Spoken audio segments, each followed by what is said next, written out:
Boa noite a todos os irmãos. Pedimos então o amparo dessa espiritualidade amiga para que nos acolha, nos traga todo entendimento, tudo aquilo que viemos buscar, que possamos começar cada dia em paz com a nossa consciência e com os nossos passos firmes e equilibrados na caminhada em direção à luz. Que assim seja. Que assim será. Bom, o tema de hoje, da noite, é o chamado da vida.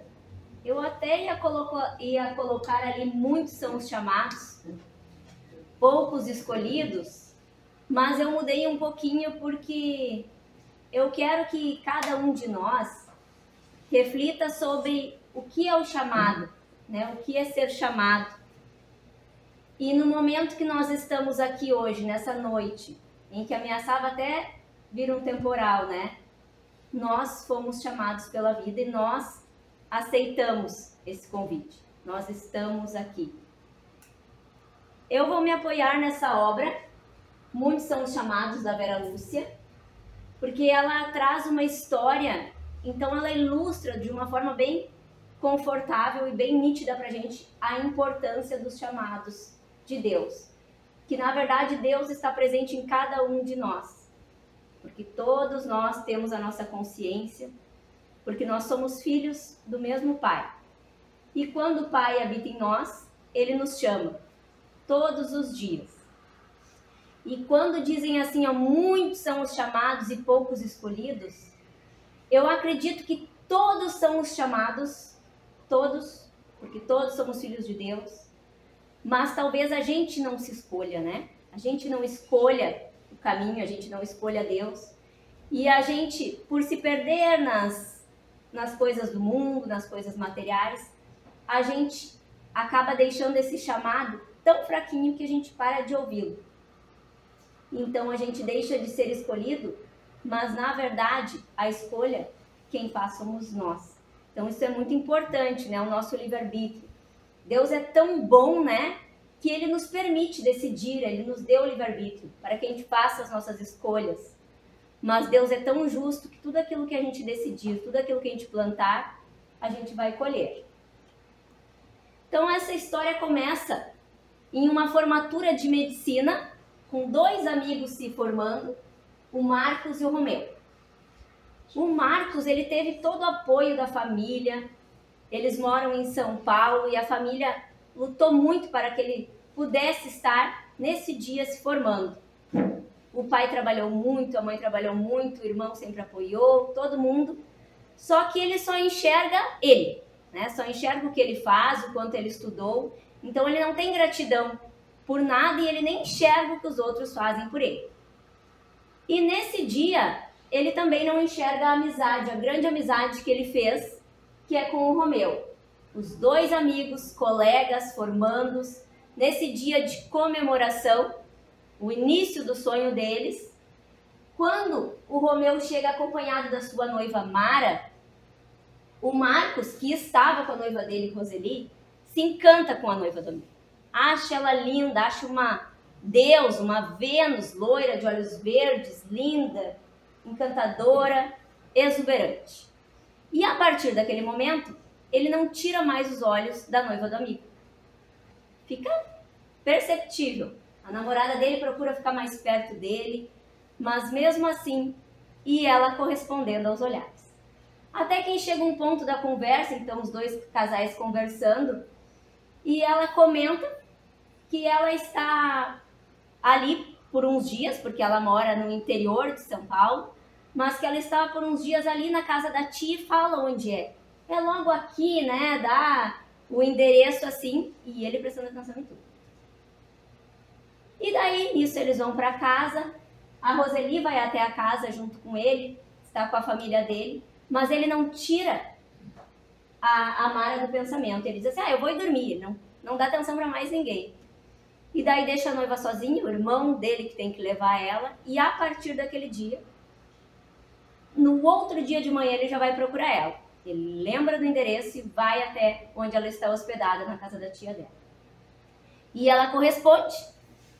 E eles ficam se encontrando naqueles dias enquanto ela está lá, só que ela tem que voltar para a cidade dela. Não volta com o namorado dela, com o Romeu, deixa ele voltar sozinho e vai depois, dá uma desculpa. Mas ela precisa voltar. E ela volta e ele fica desolado. Não quer mais ver a Roseli, não quer mais conversar com ninguém. E na época da carta, ele manda uma carta para ela e fala de todo o sentimento que ele tem por ela, e ela manda outra correspondendo. E daí ela vem novamente para a casa da tia dela. Ele termina o namoro dele com a Roseli de uma forma bem grossa, né? Diz que aquele namoro era uma idiotice, que não tinha sentido. Ela dedicou 12 anos da vida dela para ele, sempre amparando, sempre ajudando. Ela diz, então, né? Vai, se tu acha que o nosso amor é assim, na verdade, você que é assim, né? Mas segue teu caminho. E daí a Mara termina também o noivado com o Romeu, que também fica muito indignado com os dois, porque confiança, né, gente? A gente sempre se decepciona com quem a gente ama, né? Com um inimigo não vai ser, né? Então ele fica extremamente decepcionado, o melhor amigo e a noiva, mas também vai seguir a vida dele. E daí eles resolvem ficar juntos, decidem ficar juntos e começam. O Marcos começa a se dedicar à medicina e ele trabalha pela manhã na pediatria de um hospital bem afamado e à tarde ele trabalha na pediatria de um hospital do governo. E ele se encanta por esse trabalho com as crianças e ele diz, ai, que maravilhoso isso, né? Eu quero ajudar, eu quero estar com as crianças e atender. E ele começa assim. Só que daí ele vai cada vez se envolvendo mais com a noiva dele, que tem somente pensamentos materiais, com a beleza, com o conforto, com o luxo. Ele começa a frequentar a casa dela, que é numa cidade que ele tem que se locomover para ir. Os pais no começo não aceitam, mas depois vão aceitando. E ele nota como eles têm afinidade, né? Eles querem a beleza do mundo, eles querem o material, eles querem o dinheiro. E ele se encanta com ela e começa a pensar só nela. Só nela, no trabalho dele. E começa a deixar tudo para trás. Família, quem esteve ao lado dele, tudo. Só que o tempo vai passando, né? E os chamados da vida sempre vêm. E um dia, no final de novembro, ele está em um plantão e ele se sente mal, mas muito mal, e ele acaba desmaiando. Outro médico atende ele, fica extremamente preocupado e diz assim, olha só, você vai ter que fazer esses exames. Tem alguma coisa acontecendo, tá? Não é normal. Foi muito difícil de te reanimar e tem algo acontecendo, então faz esses exames. E ele disse, não, eu não tenho nada, isso aí é só cansaço, eu trabalho muito e tal. E não fez os exames. Só que depois de 3 dias, ele tem um novo desmaio. E ele é levado para o hospital e dessa vez demora mais tempo ainda para reanimar ele. Quando ele acorda, a dor de cabeça é insuportável. O médico que atende ele fica muito preocupado e diz, você precisa procurar urgente um neurologista. E ele vai. Ele vai num neurologista que ele confia muito, que era professor dele na universidade, que ele sabe que é o melhor na área. Quando ele chega, o doutor já fica preocupado, porque ele vai narrando tudo o que está acontecendo. Ele já fica muito preocupado e faz os exames. Quando vê os resultados do exame, ele fica mais preocupado ainda, mas não quer preocupar o Marcos e diz, não. O Marcos olha assim e diz, meu Deus, isso é um tumor cerebral? E ele diz, não, isso aqui é com certeza benigno, você vai ficar bem. Vamos operar, vamos tirar isso e vai ficar tudo bem. E ele confia no amigo médico e disse, não, vamos sim, quanto antes. Começa novas crises, vômito a jato, desmaio. E ele acaba sendo operado de verdade. Quando ele acorda, falam para ele que ele não se preocupe, que a cirurgia foi um sucesso, que foi totalmente extirpado o tumor, que era benigno e que ele vai ficar bem. Ele volta a trabalhar, a Mara muito feliz, oficializa um noivado de vez, ela cada vez mais preocupada em casar, em como vai ser no futuro, onde ele vai trabalhar, porque ela quer ter muito conforto. E ele, muito feliz com toda aquela situação, até que 6 meses se passam e a vida chama ele novamente. Voltam as crises. Muita dor de cabeça, vômito a jato, desmaios. E ele se preocupa muito e vai até o neurologista, professor dele, e pergunta, olha só, será que eu tô com algum problema, algum distúrbio? Será que voltou? E daí o médico fala assim para ele, Marcos, eu vou te falar o que eu fiz com a permissão da tua família. Na verdade, teu câncer é maligno. Numa região impossível de operar. Nenhum médico, nem os médicos do exterior que eu me comuniquei, disseram que seria viável essa cirurgia. Então eu lamento te informar. A gente só queria que tu vivesse até quando voltasse as tuas crises, bem feliz, sem carregar esse peso. Mas assim, eu não tenho o que fazer por ti. Pode pegar todos os teus exames, não tem chance de cura, analisa como médico, busca o que tu quiser. Mas agora é tu viver como dá até o final dos teus dias. Vai, ele se desespera. A noiva começa a se afastar dele, começa a achar que ele de repente ficou feio, de repente não é o futuro que ela queria. Ele acaba ficando depressivo. E daí ele começa a fazer soro, começa a fazer transfusões de sangue para fortalecer ele, mas ele está muito debilitado. E um dia ele está sendo carregado no corredor do hospital por uma enfermeira e ele está passando pela ala da pediatria. E ele se emociona daquele contato ali e diz assim, nossa, era para eu estar aqui trabalhando, né? Ajudando essas crianças e eu não consigo nem sair dessa cadeira.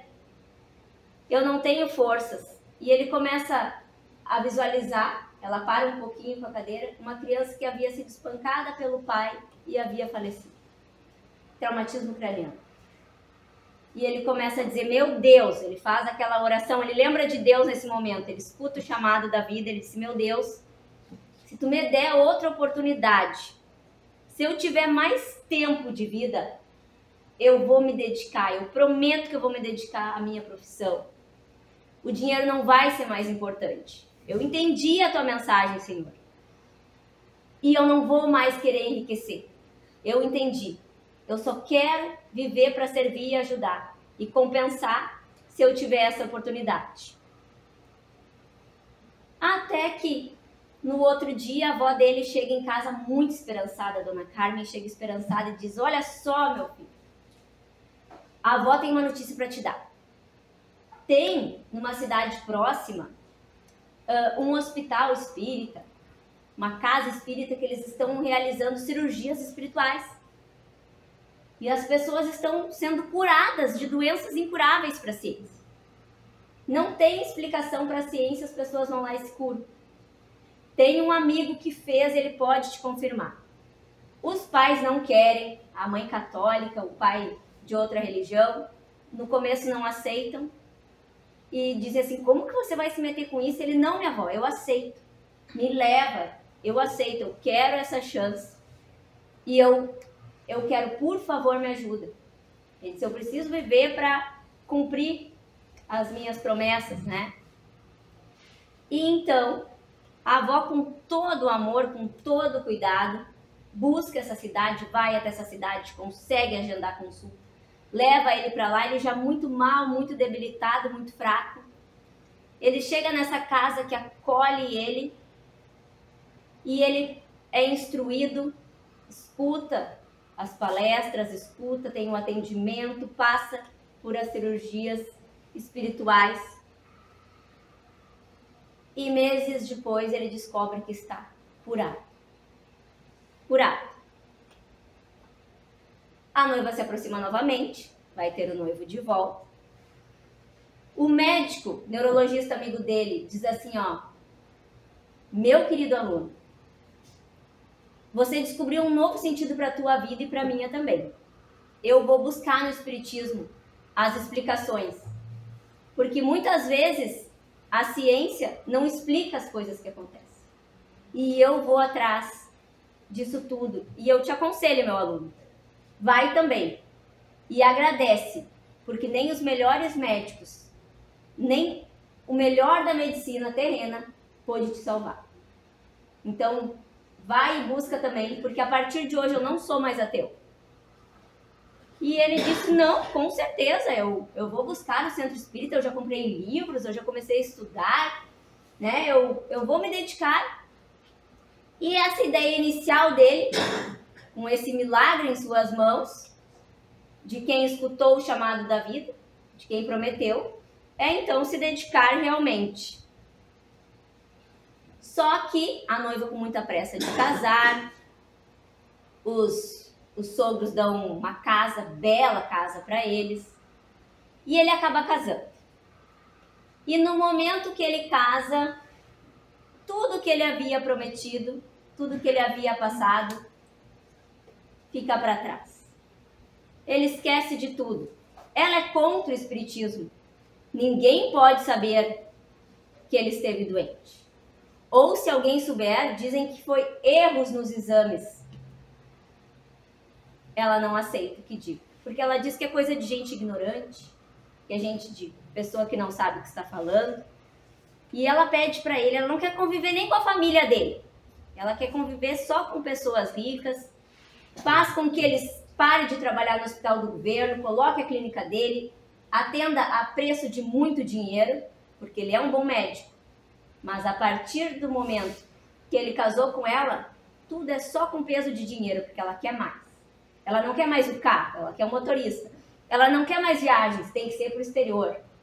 Ela não quer mais aquela casa, tem que ser uma que tenha quadra de tênis, que tenha academia, que tem... Nada mais. As pessoas viciam nisso, né, no material. E elas sempre querem mais.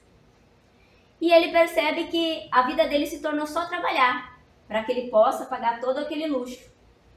2 filhos, casa linda, e ele trabalhando, trabalhando e esquecendo. E sempre, eu digo, a nossa consciência é a nossa ligação, é o nosso espiritual, a nossa ligação com Deus. E quando a gente escuta ela, a gente está tranquilo. Quando a gente segue ela, a gente está no caminho. Toda vez que a gente se desvia, é aquele aperto no peito, é aquela sensação ruim, é aquele fundinho nos lembrando que a gente está indo pelo caminho errado, né? É a vida nos chamando. E ele tem isso várias vezes. Pensa na avó que já faleceu, que ele não ajudou quando ela precisou. Fica aquele chamadinho na consciência. E a esposa ainda diz, nós vamos nos mudar de novo, eu quero algo muito maior, né? E ele vai trabalhar, mal tem tempo de dar tchau para os filhos, e começa a passar tudo na mente dele, tudo que aconteceu na vida dele. Começa a lembrar da promessa dele, começa a lembrar de tudo que ele queria ter feito a partir daquele momento da cura, começa a pensar na avó, e ele parece que escuta ela falar para ele, meu filho, o que tu fizeste da oportunidade que foi te dada? Que você pediu? E ele começa a lutar contra aquele sentimento, mas vai trabalhar. Chega lá no hospital, atende um paciente e vai pedir um café, porque aquilo ali no fundo está chamando muito ele aquele dia. Quando ele chega e pede o café, a moça que é acostumada a atender ele, nota que ele não está bem, só que no que ela vai perguntar, ele já sente uma dor muito forte na cabeça, no peito e desmaia.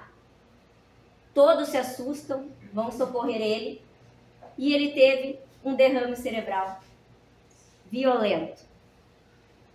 Então ele é internado, mas sem chances de sobreviver. E se sobreviver, as sequelas serão muito grandes.